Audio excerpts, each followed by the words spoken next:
Good morning student, मैं Lakshmi ma'am.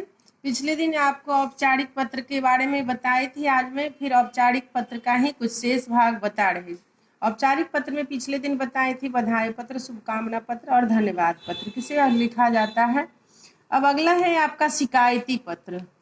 तो शिकायती पत्र में नागरिक जीवन से संबंधित समस्याओं के विषय में प्रशासनिक अधिकारियों को लिखा जाने वाला पत्र शिकायती पत्र कहलाता है। जैसे कि आपके मोहल्ले में बिजली नहीं आ रही कई दिनों से, आपके मोहल्ले में सरकारी नल है वो खराब हो गया है, उसमें पानी नहीं चल रहा है, इसका शिकायत करने के लिए, या मोहल्ले में कुछ लड़के छेड़खानी कर रहे हैं, कुछ व्यक्ति दुर्व्यवहार कर रहा है, या आपके मोहल्ले में लाउड स्पीकर जोर जोर से बजाया जा रहा है, तो इस तरह की समस्याओं का शिकायत करने के लिए जिन्हें पत्र लिखेंगे, जो पत्र लिखेंगे वो क्या कहलाएगा, शिकायती पत्र कहलाएगा।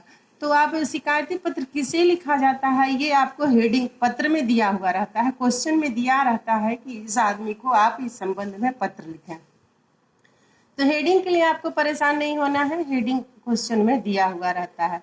सपोज दैट, उदाहरण के लिए जैसे आपके मोहल्ले में कई दिनों से कचरा उठाने वाला नहीं आ रहा, तो किसे पत्र देंगे आप? नगर निगम के अधिकारी को पत्र देंगे, सेवा में श्रीमान नगर निगम अधिकारी पटना। जैसे बिजली नहीं आ रही है तो क्या देंगे? मुख्य अभियंता बिजली विभाग पटना। तो इस तरह से अलग अलग लोगों के संबोधित करने के लिए मैं आगे बताऊंगी कि कौन सा पत्र किसे लिखा जाएगा, तो उसका संबोधन क्या देंगे। तो ये कहलाएगा आपका शिकायती पत्र की किसी चीज के बारे में सार्वजनिक शिकायत कर रहे हैं तो कहलाता है शिकायती पत्र। नेक्स्ट आपका है व्यावसायिक पत्र। ये भी औपचारिक पत्र में ही आता है। व्यावसायिक पत्र मतलब व्यापार से संबंधित पत्र। जैसे प्रकाशक या पुस्तक विक्रेता से पुस्तक मंगाने के लिए, व्यापारिक प्रतिष्ठान से अन्य सामान खरीदने के लिए लिखा गया पत्र। जैसे आप कपड़े का व्यापारी हैं तो कपड़ा थोक में मंगाने के लिए आप किसी को पत्र लिख रहे हैं तो क्या कहलाएगा? ये व्यावसायिक पत्र। आप किसी चीज का दुकान खोले हुए हैं, जूता चप्पल का, तो वो अगर किसी को ऑर्डर के लिए पत्र लिख रहे हैं तो क्या कहलाता है? व्यावसायिक पत्र। नेक्स्ट आपका है नौकरी के लिए आवेदन पत्र। तो नौकरी के लिए आवेदन पत्र दो प्रकार से किया जाता है। एक है व्यक्तिगत आवेदन शैली और दूसरा निर्धारित प्रपत्र शैली। तो व्यक्तिगत आवेदन शैली में क्या होता है, जैसे कि कहीं हमने वैकेंसी पढ़ा विज्ञापन में कि इस चीज के लिए नौकरी, इस चीज के लिए, इस पद के लिए वैकेंसी निकला है और उसमें मैं अप्लाई करना चाहता हूँ, तो उसके लिए क्या करना होता है? अपना बायोडाटा बनाना होता है और उसमें अपनी योग्यता, अपना पता भर करके हम डाक के द्वारा भेज देते हैं। लेकिन कुछ वैकेंसी में क्या होता है कि फॉर्म भरा जाता है, सरकार के द्वारा एक फॉर्म भेजा जाता है, उस फॉर्म को फिलअप करके हम लोगों को सबमिट करना रहता है।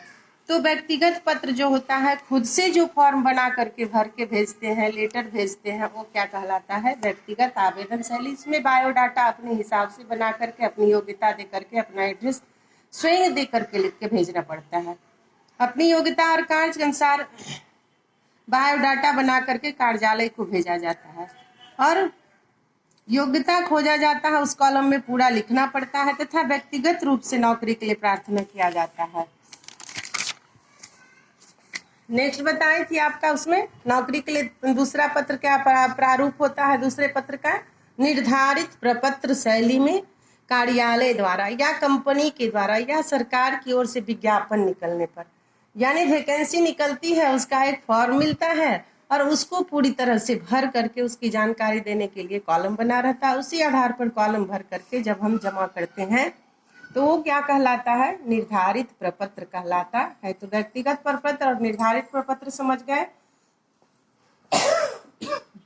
व्यक्तिगत प्रपत्र में जो है हम स्वयं से अपने अनुसार डाटा बनाते हैं और किस पद के लिए हम नौकरी करना चाहते हैं तो वो भर करके दिया जाता है। निर्धारित प्रपत्र में गवर्नमेंट के द्वारा, सरकार के द्वारा वैकेंसी निकलती है, एक फॉर्म का फॉर्मेट बना करके दिया जाता है, उसी फॉर्म को फिलअप करके हम सबमिट करते हैं, भेजते हैं, तो ये कहलाता है निर्धारित प्रपत्र। तो इस तरह से औपचारिक पत्र आपका समाप्त हो गया। औपचारिक पत्र में कितने तरह के पत्र होते, कौन कौन से, और कौन सा पत्र किसे लिखा जाता है, उसका प्रारूप क्या होता है, मैंने बताई। तो बच्चे आप लोग अब इसे याद रखोगे, याद करोगे पहले अभी, और इसके आधार पर मैं आपको एक होमवर्क दे रही हूँ। पहले अब एक शिकायती पत्र लिखें। सपोज दैट अभी जैसे लॉकडाउन चल रहा है तो क्या होता है, सब कुछ बंद है। सरकारी कर्मचारी जो होता है नगर निगम की ओर से आपके मोहल्ले में सफाई के लिए कोई कूड़ा कचरा उठाने नहीं आ रहा है। आपका क्वेश्चन है कि आपके मोहल्ले में फैले हुए कूड़े कचरे नहीं उठाने का शिकायत करते हुए अपने पटना नगर निगम के अधिकारी को एक पत्र लिखें, आवेदन पत्र लिखें। ये आपका अभी क्लास वर्क है और अगला होमवर्क मैं थोड़ी देर के बाद दूंगी। आप लोग क्लास वर्क करो और इसे याद करो। धन्यवाद बच्चों।